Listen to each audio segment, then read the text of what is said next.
Welcome to Seth Vidya Mandir English High School CBSE Board online audio video lessons. I am your English teacher Jheel Miss, and today we will be learning the chapter of Unit 10, that is the Banyan tree.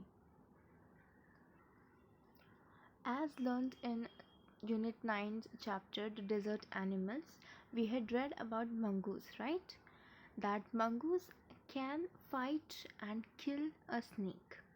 Look at the pictures and read the lines given along with them. The fight of the cobra and the mongoose is a classic drama often seen in India, and the outcome is largely the same. The mongoose is not immune to the venomous bite but is faster and quicker in motion than the snake. The cobra assumes a posture of defense and attempts to reach the animal by a sweeping strike, but the quick-moving mongoose jumps out of reach and comes at the snake from another direction before the snake can get into striking position again. This constant movement tires and discourages the snake, and the mongoose is finally able to leap in close and bury its teeth in the snake's neck, usually severing the joints of its vertebrae. Now here we get to learn how a mongoose and snake fight each other and how does the mongoose win. The fight of Cobra and a mongoose is a very classic drama which is largely seen in India. The mongoose, in spite of being non-immune to the poisonous bite of a cobra, but how it saves itself is due to its quick motion.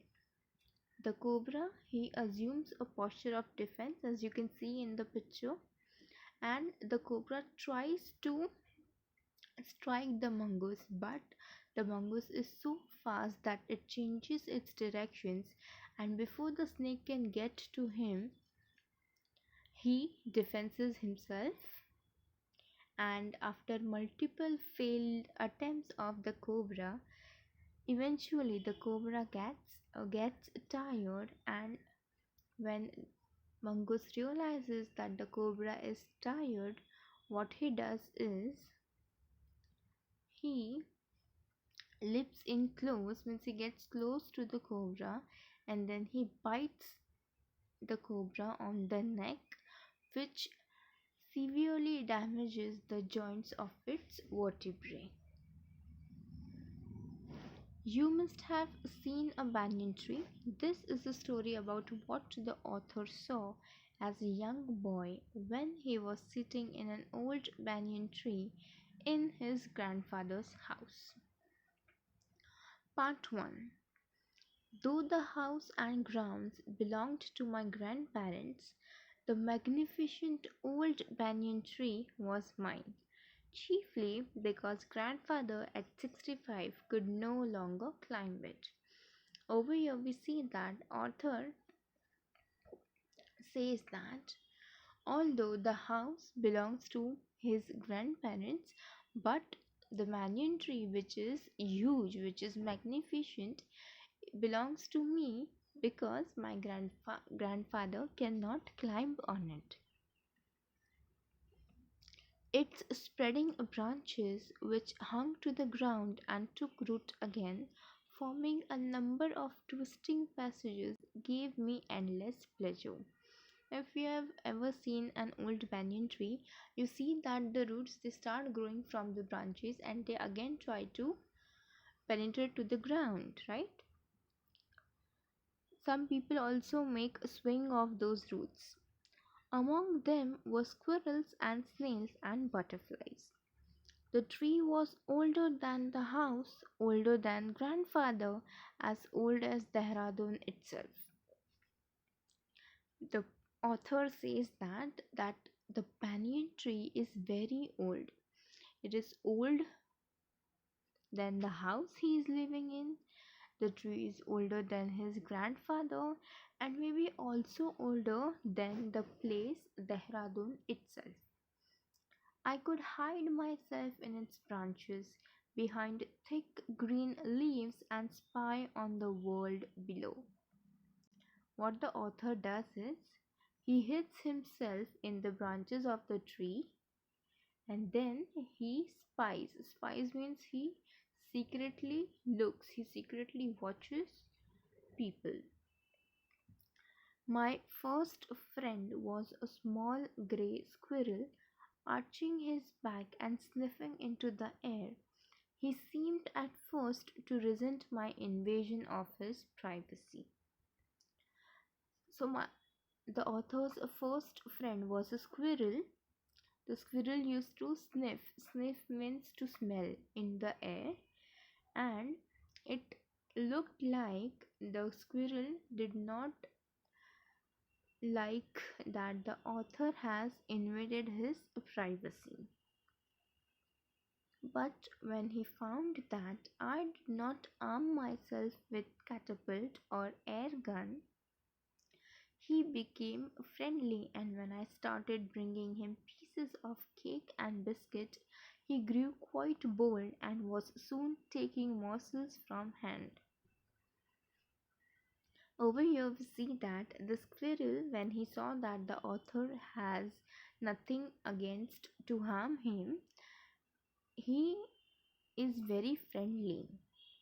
When the author started giving him small pieces of food or cake or biscuit, he was very bold and he used to take those morsels.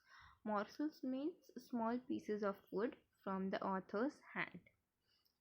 Before long, he was delving into my pockets and helping himself to whatever he could find.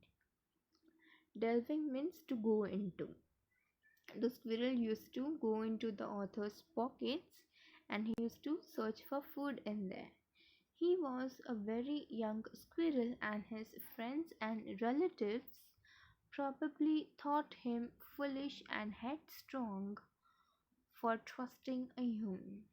That squirrel was a baby, and his family, the squirrel's family, as you can see in the picture, there are more squirrels on the tree. They thought that this baby squirrel is foolish to trust a human. In the spring, during the spring season, when the banyan tree was full of small red figs, birds of all kinds would flock into its branches. The red-bottomed bulbul, cheerful and greedy, parrots, myna and crows quarreling with one another. During the fig season, the banyan tree was the noisiest place in the garden. When the spring season comes, the banyan tree was filled with small red figs, and on the tree many birds used to come. We can see uh, bulbul, parrots, myna, and crows. And during the fig season, the banyan tree was the noisiest thing in the garden because of many birds sitting and chirping on it. Halfway up the tree, I had built a crude platform where I would spend the afternoons when it was not too hot. I could read three, propping myself up against the tree with a cushion from the living room.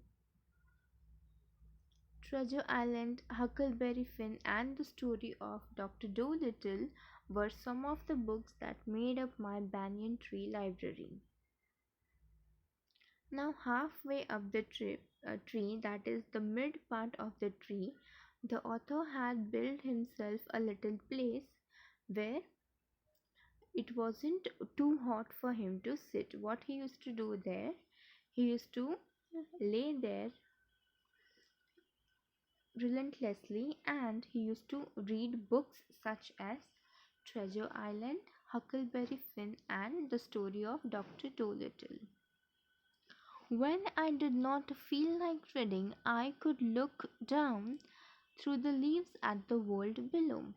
And on particular afternoon I had a grandstand view of that classic of the Indian wilds, a fight between mongoose and a cobra.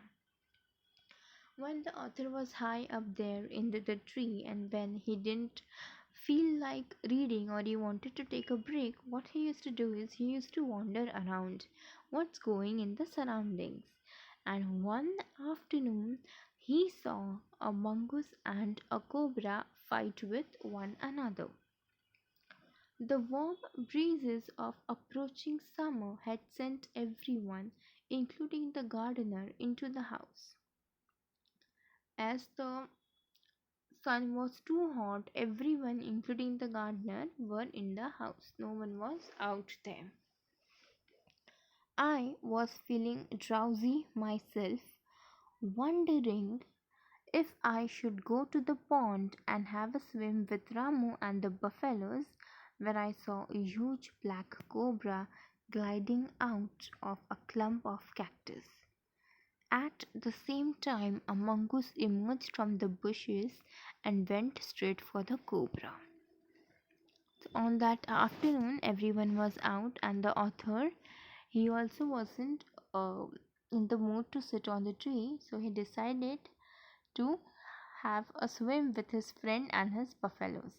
But at the very moment, he saw a black cobra moving out of many cacti, and at the same time there was a mongoose who showed up from the bushes, and he directly went for the cobra.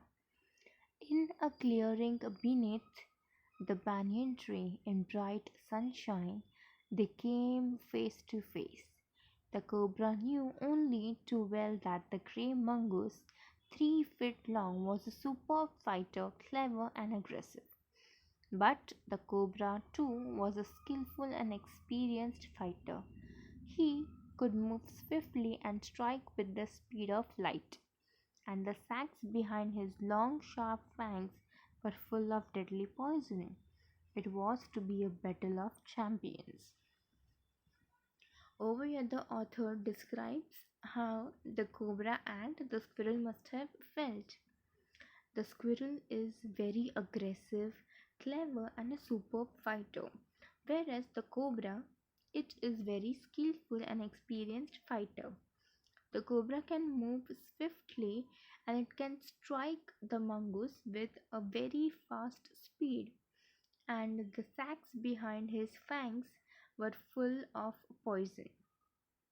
So the poet calls the battle between the cobra and the mongoose as the battle of champions.